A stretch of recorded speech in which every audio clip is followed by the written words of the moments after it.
Hello everyone, welcome back to my channel. আজ আমি মোচার পকোড়া রেসিপি নিয়ে চলে এসেছি। তো চলো, প্রথমে মোচাটাকে সেদ্ধ করে নিয়েছি, এরপরে আমি ব্লেন্ড করে নেব। সেদ্ধ করা মোচাগুলো দিয়ে দেব, দিয়ে ব্লেন্ড করে নেব। আমার ব্লেন্ড করা হয়ে গেছে। এবারে আমি একটা বাটিতে পেঁয়াজ নিয়েছি কুচি কুচি করে কেটে, আর কাঁচা লঙ্কা নিয়েছি। হলুদ দিয়ে দিলাম, লবণ দিয়ে দিলাম, আর এটা ভাজা জিরে ধনে গুঁড়ো দিয়ে দিলাম, চাট মশলা দিয়ে দিলাম। এবারে যেটা আমি ব্লেন্ড করে রেখেছিলাম মোচাটা, সেটা দিয়ে দেবো।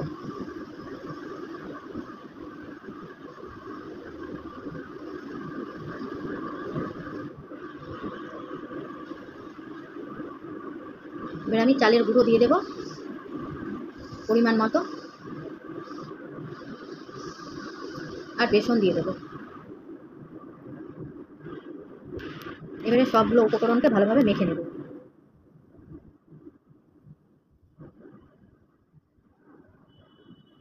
ভালোভাবে মেখে নিতে হবে।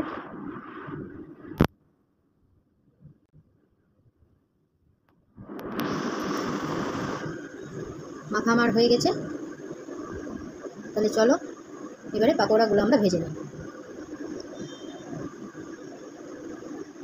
আমি প্যান বসিয়ে দিয়েছি। আমি পাকোড়াগুলো সাদা তেলে ভাজবো, তোমরা সর্ষের তেলেও ভাজতে পারো।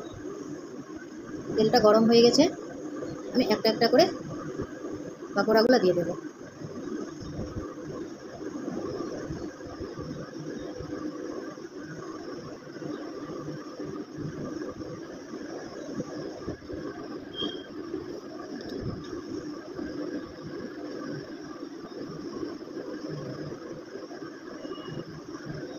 এভাবে আমি উল্টে নেব, একটা একটা করে এপিট ওপিট করে বারবার উল্টে আমি ভেজে নেব। মানে ব্রাউন হওয়া পর্যন্ত ভাজতে হবে।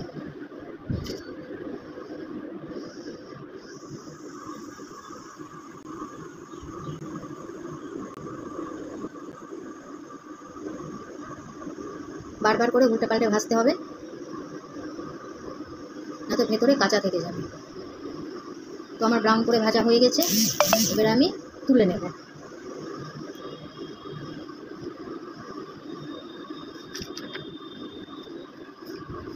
এভাবে আমি আবারও দিয়ে দেবো। এভাবে করে সমস্তগুলোই ভেজে নেব।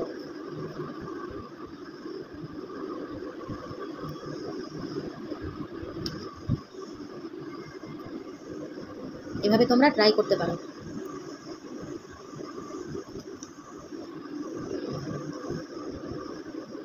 এক পিঠ ভাজা হয়ে গেছে, আমি উল্টে দিলাম। এভাবে উল্টে পাল্টে ভেজে নিতে হবে।